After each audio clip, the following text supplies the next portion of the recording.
লেখক। সম্মানিত অতিথিবৃন্দ, সকালে আসন গ্রহণ করুন। সম্মানিত অতিথিবৃন্দ,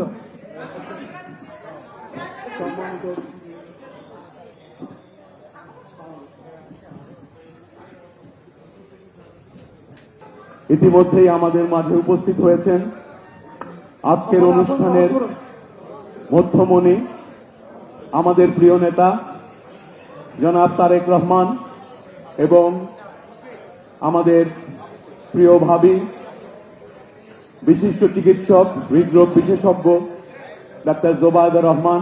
এবং আপনারা যদি একটু কথা বলা বন্ধ করেন, আমরা তাহলে আনুষ্ঠানিকভাবে অনুষ্ঠানটা শুরু করতে যাচ্ছি।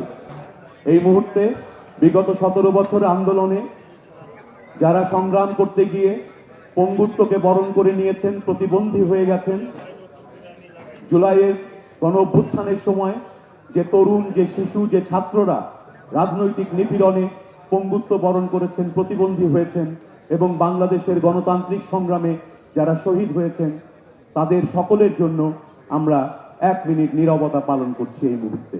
আপনারা অনুগ্রহ করে যদি একটু দাঁড়িয়ে 1 মিনিট নীরবতা আমরা পালন করি।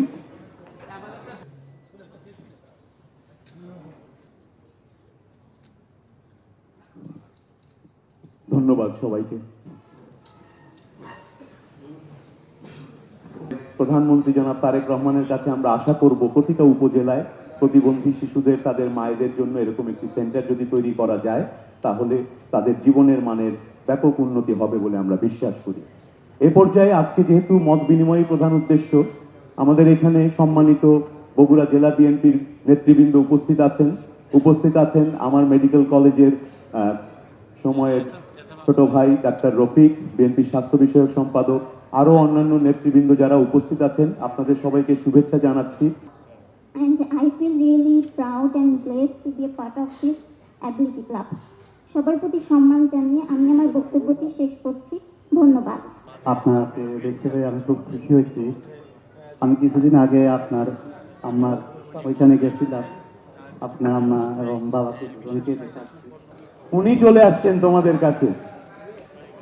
প্রিয় সুধী মণ্ডলী, আমরা যারা প্রতিবন্ধিতা নিয়ে কাজ করি, এই মুহূর্তে আমাদের শিক্ষাটা হলো, আমাদের নেতা তারেক রহমান সাহেব দেখিয়েছেন যে আমাদেরকে এগিয়ে যেতে হবে প্রতিবন্ধী মানুষের কাছে। আমরা তাদের জন্য বসে থাকলে হবে না, আমাদেরকে এগিয়ে যেতে হবে।